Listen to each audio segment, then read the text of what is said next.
I think I'm gonna have to label this podcast number 2 extra.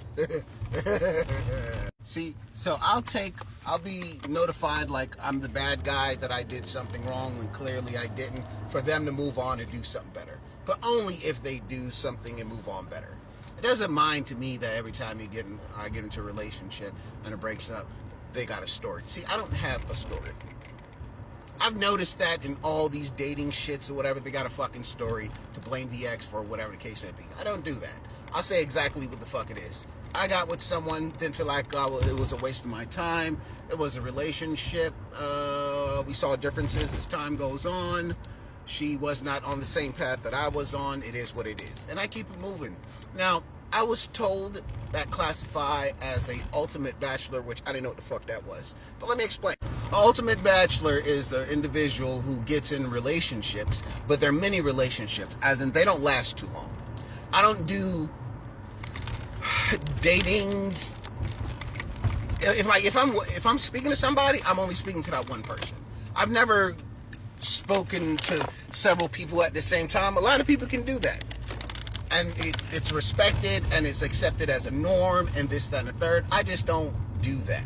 Like, if I'm talking to you, I'm giving my attention to you. I'm speaking to you. I'm dealing with you. That's it. I don't have time to take on additional shit. So it is expected that when breaking up, those individuals will go ahead and have a story, and it's usually negative or condescending or whatever the case may be. So I always know there's 3 sides to a story. So even when dating, I'm pretty sure she's gonna get into a conversation. Oh, my baby daddy, my ex-boy. It's the same fucking shit at the end of the day.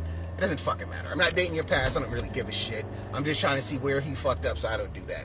Same thing goes for females, but for some odd reason, a female who, and dudes do it too, but I've noticed it more with females. They don't change. They got accustomed to how they are, and they're not willing to change. And it makes me think, what does a relationship or love mean to you? Because if you are the way you are and you seem to break up and all your breakup seems to be the same fucking thing, maybe you're the issue. That's just how I think about it. So conversations like that I do have with people. That's why it's the truth. I got nothing to hide. There's no shame. So then the individual is like, okay, that's a great example. That was a long story, but they understood. So they said, there's not one time have I gotten a relationship and hid some information from the person. I said, no. But me not telling them every single fucking thing, they look at it like that. I don't. Like, you're not my probation officer. I understand best friend, colleague, and all that bullshit, but you're hardly that now, okay? Time will make you that, but you're not automatically that. There's a difference.